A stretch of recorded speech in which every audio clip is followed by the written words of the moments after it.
মুসলমানরা, এখনকার যুবকরা এগুলো জানেই না, ইতিহাস স্কুলের বইতে রাখে নাই। মুসলমানরা তখন শিক্ষা ছিল কিনা?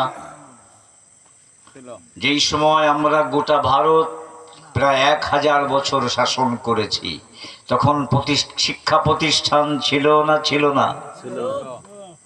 কি প্রতিষ্ঠান ছিল? নাম কি ছিল বলেন? আরে মাদ্রাসা। বলেন না কেন?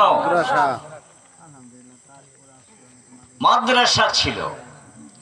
এই মাদ্রাসায় প্রত্যেকটা ছাত্র কোরআন শিখত। যারা ডাক্তার হবে ডাক্তার হতো, ইঞ্জিনিয়ার হবে ইঞ্জিনিয়ার হতো, বিচারপতি হবে বিচারপতি হতো, সচিব হবে সচিব হতো, প্রধানমন্ত্রী হবে প্রধানমন্ত্রী হতো। যত কিছু হতো সব এই মাদ্রাসায় হতো। এবং যাই কিছু হোক সবাই কোরআন জানতো, কোরআন বুঝতো। বলেন সুবহানাল্লাহ। এই ছিল আমাদের দেশের শিক্ষা। শিক্ষা থেকে কোরআনকে বিতাড়িত করেছে কারা? ইংরেজরা। জোরে বলুন কারা? ইংরেজরা। এই জন্য বললাম, ইংরেজরা যে কোরআন বিতাড়িত করে একটা প্রতিষ্ঠান করেছে, ওটার নাম দিয়েছে স্কুল। ওই স্কুল না থাকলেও আসে যায় না। স্কুল ছাড়াই গোটা ভারত আমরা শাসন করেছি, স্কুল ছাড়াই আবার গোটা পৃথিবী শাসন করতে পারবো, কিন্তু মাদ্রাসা ছাড়া সম্ভব হবে না। বুঝে আসছে নাকি? মাদ্রাসা কেন দরকার? এই আলোচনা তো করতে চাইনি। এই যে মৌলানা নাকি বলে মৌলবী লিয়াকত আলী সাহেবের নাম আসছে প্রতিষ্ঠাতা, এই তো আমার কথা শুরু হয়ে গেল। এটা তো আমি আগে দেখিনি, এটা মাত্র দেখলাম। যাই হোক, ভালো করে বুঝবেন আমাদেরকে সৃষ্টি করেছেন কে? আমাদেরকে সৃষ্টি করেছেন দুনিয়ার জন্য না আখিরাতের জন্য? দুনিয়ায় মানুষ থাকে 60 থেকে 70 বছর। এর মধ্যে আরামে থাকে কম, দুঃখে থাকে বেশি। ঠিক কিনা? আজকে মনে করেন আপনার বিয়ে হইল, কি আনন্দের দিন! শাদি মানে খুশি। বিয়ে করে আসলেন, আসার সময় রাস্তার মধ্যে অ্যাক্সিডেন্টের ভিতরে বাবা মারা গেল। এরকম ঘটনা ঘটে না ঘটে না? তো আপনার বিবাহর দিনের আনন্দ হইল না দুঃখ হয়ে গেল? এজন্য বলছি, দুনিয়ার কোনো আনন্দ আনন্দ না, আনন্দের ভিতর দিয়েই আবার একটা দুঃখের ঘটনা ঘটে যায়। আজকে আপনার সন্তান হয়েছে, খুশি, মিষ্টি খাওয়াচ্ছেন। সকালবেলা সন্তান হলো, খুশিতে সবাইকে মিষ্টি খাওয়াইলেন। এই সন্তান সন্ধ্যাবেলায় মারা গেল। ঘটে না ঘটে না?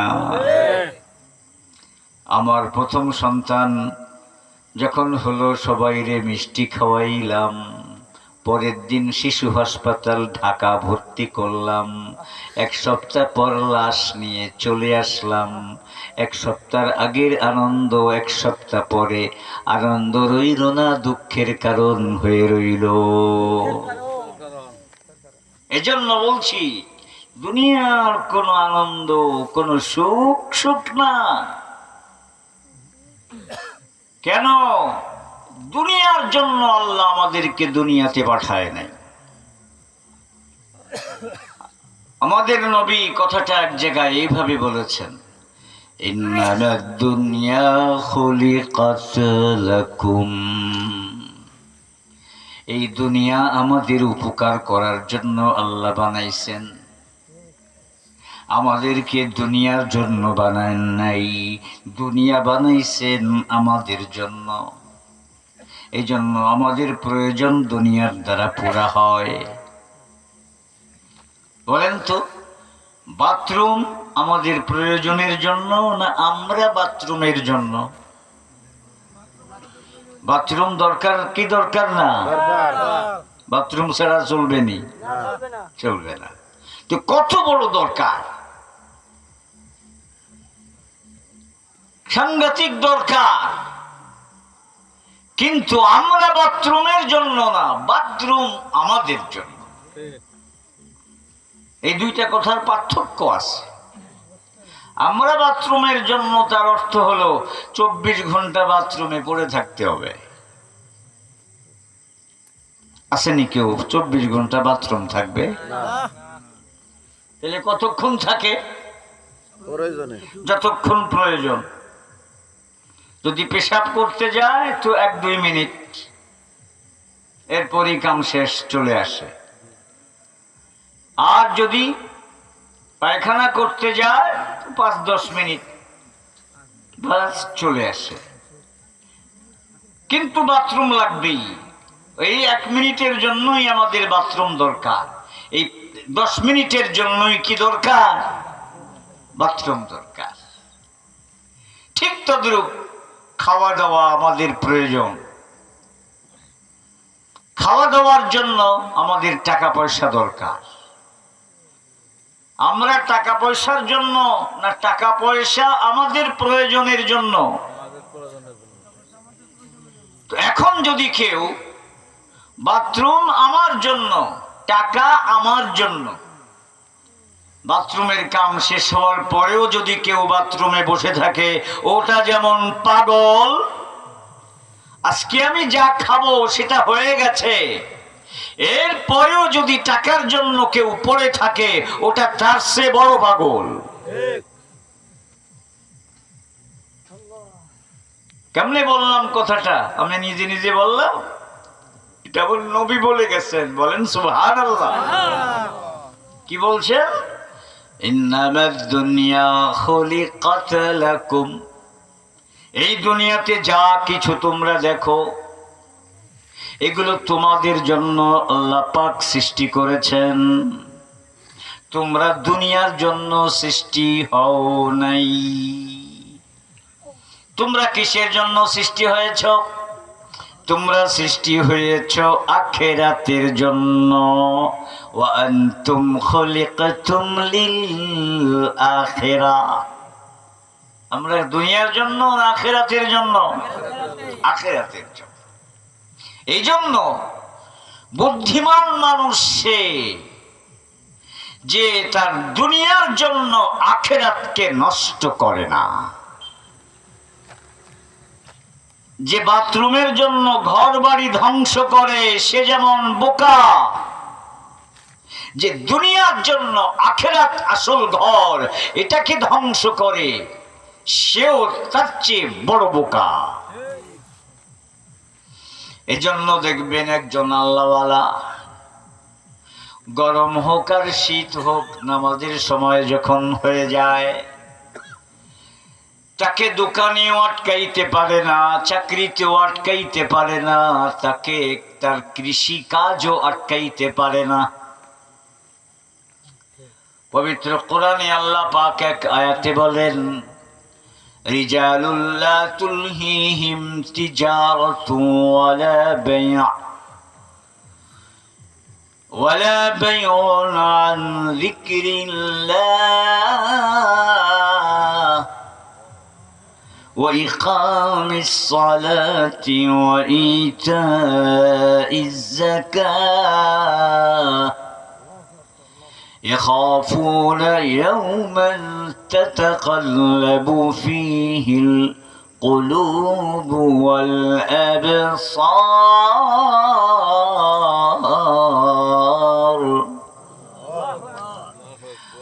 আল্লাহ তাআলা বলেন, এই দুনিয়াতে আমার এমন কিছু বান্দা আছে,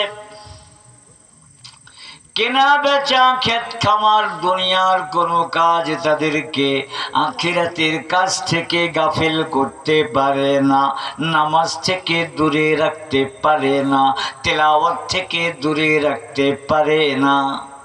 জিকির থেকে দূরে রাখতে পারে না। দুনিয়ার যত কাজই আসুক না কেন, যখন জিকিরের টাইম হয় সব কাজ ফেলে তারা জিকিরের হালকায় হাজির।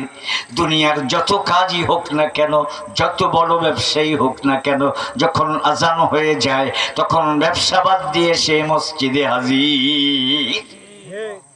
এইরকম কিছু মানুষ এই দুনিয়াতে আছে। কে বলে? আল্লাহ বলে রিজালুল্লাহ তুলহিহিম তিজারা। এর আগের আয়াতে আল্লাহ বলেন ফি বুয়ুতিন আযিনাল্লাহু আন তুরফা ওয়া ইউযকারা ফিহা ইসমুহু ইউসাব্বিহু লাহু فيها بالغدو والآصال। এমন কিছু বান্দা আছে তারা মসজিদে পড়ে থাকে, সকাল সন্ধ্যা তারা খালি আল্লাহ আল্লাহ করে। এরকম কিছু বান্দা আসেনি? তবে এখন কমে গেছে। বেশি আছে না কম আছে? কম আছে, কিন্তু আছে। এই বান্দাগুলো জানে আমার কাজ দুনিয়ার জন্য না, আমার কাজ হলো আখিরাতের জন্য। দুনিয়ায় খাওয়া পড়ার ব্যবস্থা হয়ে গেছে, কিছু থাকার ব্যবস্থা হয়ে গেছে, যথেষ্ট হয়ে গেছে। এখন আমার আসল বাড়ি নির্মাণ করার, সমস্ত মাল সামানা তৈরি করার পালা।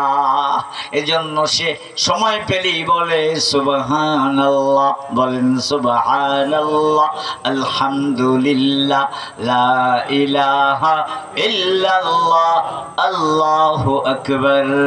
এই দুনিয়াতে যখন যে কেউ বিল্ডিং বানায়, আরে সব কাজ বাদ দিয়ে সারাক্ষণ বিল্ডিং এর কাজ তদারকি করে। সারাক্ষণ তার এই একটাই ডিউটি। ইঞ্জিনিয়ার আছে, কন্ট্রাক্টর আছে, সাব কন্ট্রাক্টর আছে, তার কাজের সহকারী আছে। এরপরেও সে দূরে যায় না, কাছে থাকে, ঠিক মতো যেন ঘরটা হয়। দুনিয়ার ঘরের জন্য তুমি দুনিয়ার সব কাজ থেকে ছুটি নিতে পারো, আর তোমার এই ঘর সেদিন শেষ, যেদিন তোমার বাতাসটা বেরিয়ে যাবে, হায়াতটা ফুরিয়ে যাবে, কবরের যাত্রী যেদিন হবে, সেদিন তোমার এই শখের ঘরে তোমাকে এক মিনিটও রাখবে না। তোমার বিবি আর ছেলে মেয়েরা তোমাকে টান দিয়ে বের করে উঠানের মধ্যে নিয়ে রাখবে। আর তুমি যদি দুনিয়ার এই বিল্ডিং, দুনিয়ার টাকা পয়সার পিছনে জীবনটাকে ধ্বংস না করে তুমি যদি বুদ্ধিমান হও, তাহলে সুযোগ পেলেই তুমি বলবা সুবহানাল্লাহ ওয়ালহামদুলিল্লাহ, লা ইলাহা ইল্লাল্লাহু, আল্লাহু আকবার। ঈমান আর আমলের কাজ করবা। যার মধ্যে ঈমান আছে আর আমল আছে, আল্লাহ পাক তাকে বিরাট বড় একটা জায়গা দান করবেন, জান্নাত। যেই জায়গাটা সবচেয়ে ছোট জায়গা হলো 10টা পৃথিবীর সমান। তোমার 5 কাঠা জমি আছে ঢাকা শহরে, সেইখানে বিল্ডিং করার জন্য তোমার জীবন শেষ করে দিলা। আর তোমার যে আখিরাতে আল্লাহ তাআলা দুনিয়ার 10টার সমান জায়গা রাখছেন, কোটি কোটি কোটি কোটি কোটি কোটি কোটি কোটি একর, কোটি কোটি কোটি কোটি কোটি কোটি বিঘা, কোটি কোটি কোটি কোটি কোটি কোটি মাইল, বলেন সুবহানাল্লাহ।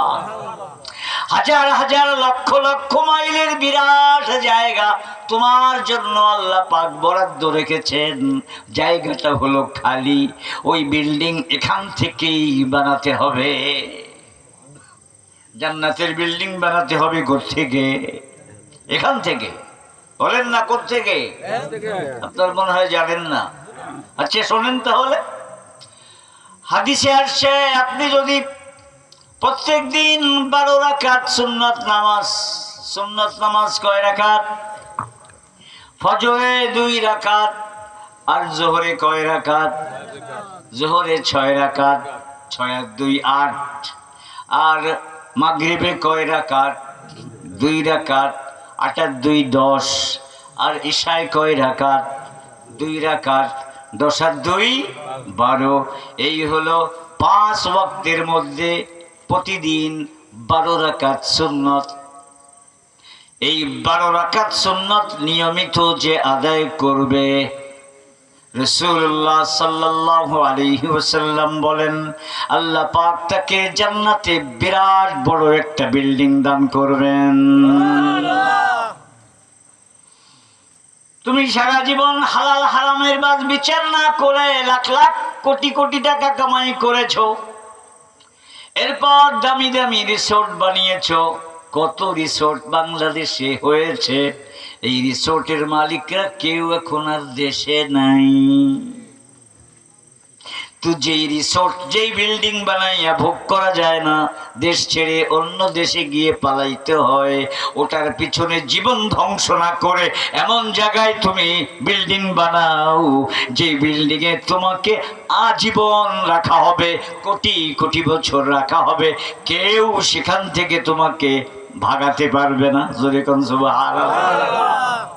এই যে একটা আমল পাইলাম, প্রতিদিন 12 রাকাত সুন্নত।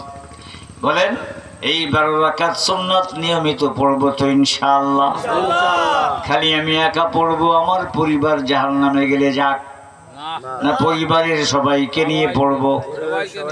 আমার স্ত্রীও পড়বে, আমার ছেলেও পড়বে, আমার মেয়ে পড়বে, আমার বাবা পড়বে, আমার মা পড়বে, আমার ভাই পড়বে, আমার বোন পড়বে, আমার ভাগিনা পড়বে, আমার ভাগিনী পড়বে, ভাতিজা পড়বে, ভাতিজি পড়বে। এখানে যারাই আছি এই সবার দায়িত্ব আমাদেরকে গ্রহণ করতে হবে। দেখেন না, দুনিয়াতে যারা নেতা, তারা শুধু নিজের চিন্তা করে না, তারা সকালবেলা বেরিয়ে যায়, আবার রাত 12টার সময় বাড়িতে ফেরে। কি করে? নিজের চেয়ারম্যান হলে ইউনিয়নে ঘোরে, এমপি হলে পুরা থানায় ঘোরে, ঘুরে ঘুরে দেখে কার কি প্রয়োজন। এইভাবে জনগণের চিন্তায় সে ঘুমাইতে পারে না, সারাদিন সে মানুষের সেবায় থাকে। যদিও বর্তমান পরিবেশ, বাংলাদেশের পরিবেশ, সারা পৃথিবীর পরিবেশ, নেতা হলে সারাদিন ঘোরে ঠিকই, কিন্তু জনগণের জন্য না, নিজের পকেটটাকে ভারী করবার জন্য। এটা ভিন্ন জিনিস। কিন্তু আসল নেতার কাজ এটা ছিল না। আসল নেতা ছিলেন হযরত ওমর রাদিয়াল্লাহু তাআলা। জোরে কোন সুবহানাল্লাহ। যেই আরবে কিছুই ছিল না, এই সাহাবায়ে কেরাম শুরু জীবনে এমন ভাবে চলেছেন, 3 দিন পর্যন্ত খাবার ব্যবস্থা নাই। রাতের বেলা পেশাব করেছেন, পেশাবটা কোনো একটা জিনিসের উপর পড়েছে, কেমন যেন শব্দ হয়। বুঝলেন এখানে মনে হয় কিছু আছে। পেশাব শেষ করে গিয়ে দেখেন সেখানে একটা চামড়া। 3 দিন যাবৎ কিছু খাওয়া নাই, ক্ষুধার জ্বালায় ওই পেশাব পড়েছিল যেই চামড়ার উপর, ওই চামড়াটাকে পানি দিয়ে ধুয়ে ওই চামড়াটা মুখে দিয়ে একটু চাবায় আর চষে, মনে করে কিছু না খাইলেও তো মুখে কিছু দিলাম। এমন কষ্ট করেছেন সাহাবায়ে কেরাম। এই সব সাহাবায়ে কেরাম একদিন এমন হয়েছে, হযরতে আবু হুরায়রা রাদিয়াল্লাহু তাআলা মসজিদে নববীতে নবীর পিছনে নামাজে দাঁড়িয়েছেন। নামাজরত অবস্থায় দাঁড়ানোর থেকে ধপাস করে পড়ে গেছেন, পড়ে গিয়ে বেহুশ হয়ে গেছেন। মানুষগুলো নামাজ পড়ে যাওয়ার সময় তাদের পায়ের স্যান্ডেলগুলো আবু হুরায়রা রাদিয়াল্লাহু তাআলা আনহুর গলার মধ্যে মাখে, গলার মধ্যে লাগায়, স্পর্শ করে। কেন? সবাই মনে করেছে জিনে ধরেছে। আর জিনে ধরলে এইভাবে জুতা স্পর্শ করলে ভালো হয়ে যায়। মৃগী রোগ হয়েছে, মৃগী রোগ আছে না, এইটা মনে করছে। আবু হুরায়রা যখন হুঁশ আসছে তখন দেখেন সবাই তো গলার মধ্যে খালি জুতা লাগায় আর বলে, সবাই ভাবছে আমার মির্গি রোগ। অমাবি জুনুন, কোন মির্গি রোগ আমার নাই। অমাহিয়া ইল্লাল জু'। তিরমিজি শরীফের হাদিস। হযরত আবু হুরায়রা বলেন, কোন রোগ না, ক্ষুধার তাড়নায় সহ্য করতে না পেরে ধপাস করে নিচে পড়ে গেছি। এই হলো হযরত আবু হুরায়রা রাদিয়াল্লাহু তাআলার নূর অবস্থা। খাবার নাই, কোনো কিছুর ব্যবস্থা নাই, তবুও নবীর কাছ থেকে দূরে সরে যায় না, বাড়িতে যায় না। নবী যা বলবেন সেটাই তো কোরআনের তাফসীর হবে, সেটাই তো হাদিস হবে, সেটাই তো আমার দিন হবে, সেটাই তো আমার আখিরাত হবে। নবীর কথা আমি শুনবো, মুখস্থ করব, মাদ্রাসায় আমি পড়ব। নবী আমার শিক্ষক, আমি তার ছাত্র। খাইতে পারি আর না পারি, নবীকে ছেড়ে কোথাও যাব না। জোরে কোন সুবহানাল্লাহ। এই দিন আমরা পেয়েছি, এত সহজে পাই নাই। বহু সাহাবায়ে কেরামের না খাওয়া, না ঘুমানো, কাপড় না পরা, অনেক ত্যাগ তিতিক্ষার বিনিময়ে এই কোরআন আমাদের পর্যন্ত এসেছে, এই হাদিস আমাদের পর্যন্ত এসেছে। এই ছিল যখন সাহাবায়ে কেরামের অবস্থা। সেখানে দেখুন নবী করিম সাল্লাল্লাহু আলাইহি ওয়াসাল্লাম ইন্তেকালের আগে সারা আরবের ভিতরে তার রাজত্ব প্রতিষ্ঠিত হয়েছে। জরিকান সুবহানাল্লাহ। তারপরে হযরত আবু বকর সিদ্দিক, তার রাজত্ব আরো বিস্তৃত হয়েছে। তিনি ছিলেন মাত্র 2 বছর। এরপরে আসলেন হযরতে ওমর, তিনি মুসলিম জাহানের খলিফা হলেন। তিনি খলিফা হওয়ার পর 1000-এর উপরে এই পৃথিবীর বিভিন্ন বড় বড় শহর তিনি জয় করেছেন। হযরতে আবু হুরায়রা রাদিয়াল্লাহু তাআলা ক্ষুধার কারণে যিনি ধপাস করে পড়ে গিয়েছিলেন, তিনি ইয়ামানের গভর্নর হয়েছেন। সুবহানাল্লাহ। যে ইয়ামান থেকে এখন আমেরিকার জাহাজের উপর হামলা করে, ইসরায়েলের উপর হামলা করে, ওই ইয়ামানকে জয় করে রেখে গেছেন কে? আরে কন্যা নামটা কেবলই তো কইলাম। হযরতে ওমর রাদিয়াল্লাহু তাআলা 1400 বছর আগে ওটা মুসলিম দেশ ছিল না, অমুসলিম দেশ ছিল। ওটাকে মুসলিম দেশ বানিয়ে গেছেন, জয় করে গেছেন হযরত ওমর।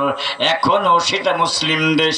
পৃথিবীর কোন রাষ্ট্র সেটাকে আর অমুসলিম দেশ বানাতে পারে নাই। জোরে কোন সুবহানাল্লাহ। কারণটা কি? এই সময় হযরত আবু হুরায়রা তিনি বলেন, একদিন তিনি দামি কাপড় দিয়ে নাক সাফ করতেছিলেন। তখন তিনি নিজেকে ধিক্কার দিয়ে বলেন, বাখ বাখ আবু হুরায়রা ইতামাখাতু বিল কাত্তার। দামি কাপড় দিয়ে এখন নাক সাফ করে, অথচ এই আবু হুরায়রা না খেয়ে ক্ষুধার তাড়নায় নামাজরত অবস্থায় দপাস করে মাটিতে পড়ে গেছে।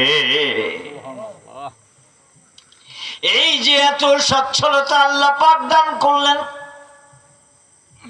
হযরত ওমর রাদিয়াল্লাহু তাআলা আনহু নেতা ছিলেন।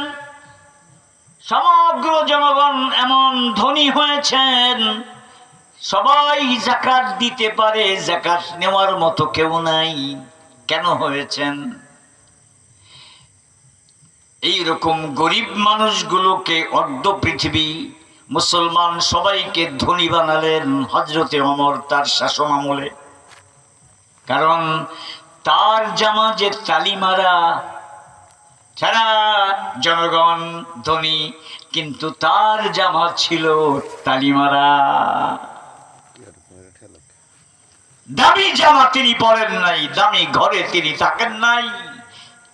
তিনি খেজুর গাছের তলায় বসে রাজত্ব চালাইছেন। জোরে কোন সুবহানাল্লাহ। যখন নেতা এইভাবে ত্যাগের পরিচয় দেয়, জনগণ ধনী হয়। আর যখন নেতারা হাজার হাজার কোটি টাকা দুর্নীতি করে কামাই করে, পিওনেও 400 কোটি টাকার মালিক হয়, তখন জনগণ যেই রসাতলে তার চেয়েও রসাতলে চলে যায়। যায় না? যায় না? কথা একটা আসছিল, নেতারা জনগণের জন্য সারা দিন মেহনত করে, ওখান থেকে অনেক কথা চলে আসলো। যেটা আমি বলতে চেয়েছিলাম, আমার আসল ঘর তো জান্নাত, সেটা তো খালি ময়দান। তো আমার তো ওই নিজের খালি ময়দান জান্নাত, ওখানে কেমনে ঘর তোলা যায় সেই চেষ্টাই তো আমার সকাল বিকাল এখানে করতে হবে। বলেন ঠিক না বেঠিক? যদি আপনারা কেউ চান প্রত্যেক দিন আপনাদের জান্নাতে এক একটা করে বিল্ডিং হোক, প্রত্যেক দিন একটা বিল্ডিং হবে, যেরকম সুবহানাল্লাহ। জান্নাতের বিল্ডিং কেমন? একটা ইট হবে স্বর্ণের, আর একটা ইট হবে রূপার। একটা ইট স্বর্ণের, আর একটা ইট কি? রূপা। এরকম দামি বাড়ি আসেনি পৃথিবীতে কারো। এই বাড়ি আপনি এখানে বানাতে পারেন, সেই যোগ্যতা আল্লাহ আপনাকে দিছে, যদি আপনি কাজে লাগান। এটার চিন্তা নাই, খালি নিজের ঘরের মধ্যে কেমনি একটা বিল্ডিং বানাবে, 2 দিন থাকবে, এরপর অন্যরা দখল করবে, আপনি তো ওই মাটির কবরের ভিতরে থাকবেন। তো দুনিয়ার ঘরের চিন্তা বেশি না আখিরাতের ঘরের চিন্তা বেশি করা দরকার? যদি প্রত্যেক দিন একটা ঘর বানাইতে চান, সেই সামর্থ্য আপনাদের আছে, একটা আমল বলবো, আগে বলেন রাজি আছেননি? ডেলি ডেলি একটা করে ঘর হবে আপনার। আর 10টা বানাইতে চাইলে 10টাও পারবেন, আরো বেশি বানাইতে চাইলে তাও পারবেন। তাইলে বলেন তো, যত টাকার মালিকই হোক, আমেরিকার প্রেসিডেন্ট হোক, ডেলি একটা বিল্ডিং বানানোর ক্ষমতা তার আছে? আরে টাকা থাকলেও তো বানাইতে তো টাইম লাগবে, বানাইতে টাইম লাগবে না। আর আপনারটা বানাই দিবে কে? আল্লাহ। টাইম লাগে নাকি? এই যে আকাশ 7টা, জমিন 7টা, সাগর মহাসাগর কত বিশাল, এই বিশাল পৃথিবী, আকাশ, সূর্যটা হলো 13 লক্ষ গুণ বড় পৃথিবীর থেকে। কত বড়? এর চেয়েও বড় বড় আরো কোটি কোটি কোটি কোটি কোটি পৃথিবী আছে, গ্যালাক্সি আছে, মিল্কি ওয়ে আছে, এত বড় যে কল্পনাও করতে পারবো না। এই গোটা সৌরজগৎ মিল্কি ওয়ের সামনে, গ্যালাক্সির সামনে একটা ফুটার মতো, এত ছোট এই মহাবিশ্ব। বলেন আল্লাহু আকবার। এত বিশাল জগৎ আল্লাহ বানাইছেন মাত্র 6 দিনে। কয়দিনে? 6 দিনে। 6 দিন বানাইছেন, এটা আমাদেরকে শিক্ষা দেওয়ার জন্য যে আস্তে আস্তে কাজ করতে হয়। কিন্তু আল্লাহ বানাইতে পারেন 1 সেকেন্ডে, ইচ্ছা করলে 1 সেকেন্ডে বানাইতে পারেন, কারণ তার কোনো মিস্ত্রি লাগে না। কোনো কিছু বানাইতে আল্লাহর ইঞ্জিনিয়ার লাগে, মিস্ত্রি লাগে, সিমেন্ট লাগে, বালু লাগে, রড লাগে, কিচ্ছু লাগে না। কি লাগে? খালি লাগে কুন। বলেন কি লাগে? কুন। আল্লাহ যদি কুন বলে, সাথে সাথে হয়ে যাবে। সুবহানাল্লাহ। তো সেই আল্লাহ জান্নাতে আপনার জন্য প্রতিদিন হাজার হাজার বিল্ডিং বানাইতে পারেন না? পারেন না? তো কেমনে বানাইবেন? এই মাল মশলা এখান থেকে সাপ্লাই দিলে আল্লাহ বানাবেন। সাপ্লাই দিতে হবে আপনার। যদি কেউ 10 বার সূরা ইখলাস পড়ে, আমার সাথে একবার পড়েন, বিসমিল্লাহির রহমানির রহিম, কুল হুয়াল্লাহু আহাদ, আল্লাহুস সামাদ, লাম ইয়ালিদ ওয়া লাম ইউলাদ ওয়া লাম ইয়াকুল লাহু কুফুয়ান আহাদ। একবার এইরকম 10 বার যদি কেউ পড়ে, 10 বার পড়া শেষ, সঙ্গে সঙ্গে জান্নাতে তার জন্য বিল্ডিং তৈরি। জোরে কান্না। এই যে দুনিয়াতে কত মসজিদ হয়, মসজিদ, আপনি যদি বিল্ডিং এর মালিক হতে চান জান্নাতে, দুনিয়াতে একটা মসজিদ বানান, আপনার মসজিদ বানানো শেষ, জান্নাতে আপনার বিল্ডিং বানানো শেষ। জোরে কান সুবহানাল্লাহ। কিন্তু যাদের টাকা পয়সা নাই তারা তো মনে মনে কষ্ট পাইল যে আমরা তো মসজিদ জীবনেও বানাইতে পারবো না, আমাদেরও জান্নাতে বিল্ডিং হবে না। না রে ভাই, আপনার কাছে যদি এক বস্তা সিমেন্ট দেওয়ার টাকা থাকে কিংবা একটা ইট দেওয়ার টাকা থাকে, এর চেয়ে বেশি নাই। আপনি আপনার সামর্থ্য অনুযায়ী একটা ইট দেবেন, সাথে সাথে জান্নাতে আপনার একটা বিল্ডিং হয়ে যাবে। আপনি একটা ঘর দিবেন অথবা একটা সিমেন্ট দিবেন, এক টুকরা রড দিবেন, মসজিদে দেন আর মাদ্রাসায় দেন, এখানে দিতে দেরি হবে, জান্নাতে আপনার বিল্ডিং হতে মোটেও দেরি হবে না। জোরে কোন সুবহানাল্লাহ। তাহলে এবার বলেন, আল্লাহ তাআলা আমাদেরকে পাঠিয়েছেন কিসের জন্য? দুনিয়ার জন্য না আখিরাতের জন্য? এই একটা কথা আমরা এতক্ষণ বুঝলাম। দুনিয়াতে আমরা যাই করি এগুলো কিছুই আমাদের কোনো কাজে আসবে না। আমাদের কাজে আসবে সেটা যেটা আমরা আখিরাতের জন্য করব। ঠিক না বেঠি? আমি আপনাদের সামনে পবিত্র কোরআনের একখানা আয়াত তিলাওয়াত করেছি, আবার কয়েকটা হাদিসও তিলাওয়াত করেছি। এটা কি আমার জন্য? কি কোন সময় দিচ্ছে এটা? এখনো মাত্র? আচ্ছা, মাশাআল্লাহ। আমি তো এটা ভাবতেছিলাম, এজন্য নিজেই ঘড়ি দেখলাম। আল্লাহ তাআলা আমাদেরকে তৌফিক দান করেন। দেখুন পবিত্র কোরআনে এজন্যই আল্লাহ বলছেন, উদখুলু ফিস সিলমি কাফা, তোমরা ইসলামে প্রবেশ করো পুরাপুরি। ইসলামে প্রবেশ করো পুরাপুরি। আচ্ছা বলুন তো, আপনি যদি ঘরে প্রবেশ করে আরাম পাইতে চান, বৃষ্টি নামতেছে বাইরে, কিন্তু আপনি ঘরে প্রবেশ করলেন খালি মাথা, পুরা দেহটা হলো বাইরে, বৃষ্টিতে আপনি নিরাপদে আছেন না? পুরা দেহ ভিজবে। তাহলে কোথাও ঢুকলে পুরাপুরি ঢুকলে পুরাপুরি উপকার হয়, ঠিক কিনা? এখন আমরা তো সবাই মুসলমান, ইসলামের একটা ঘর আছে, বলেন এই ঘরে পুরাপুরি পুরা দেহটা নিয়ে ঢুকবো না খালি মাথা ঢুকাবো? তো যারা খালি কালেমাটা পড়ছে কোন রকম, আর কোন কামে নাই, খালি বাপের ধর্ম, ছোটবেলায় কি পড়ছে? কালিমা, লা ইলাহা ইল্লাল্লাহ মুহাম্মাদুর রাসূলুল্লাহ। এরপর একটা হিন্দুর ছেলে প্রাইমারি স্কুলে পড়ে, সেও কোরআন পড়তে যায় না। মুসলমানের ছেলে প্রাইমারিতে গেল, সেও কোরআন পড়তে গেল না। 5 পাস করলো হিন্দুর ছেলে, সেও যেমন 5 পাস করলো মুসলমানের ছেলে, সেও তেমন। কারণ ওই হিন্দুর ছেলেও কোরআন জানে না, মুসলমানের ছেলেও কোরআন জানে না।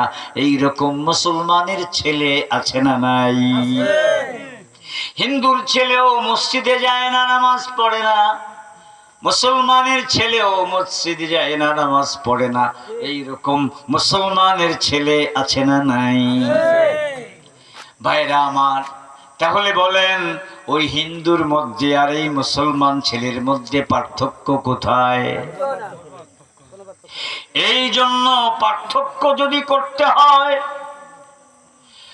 মুসলমান আর খ্রিস্টান, মুসলমান আর হিন্দু, মুসলমান আর বৌদ্ধ, মুসলমানের সাথে অন্য ধর্মের মানুষের যদি পার্থক্য করতে হয়, তাহলে একটা জিনিস অবশ্যই লাগবে, একটা জিনিস অবশ্যই লাগবে।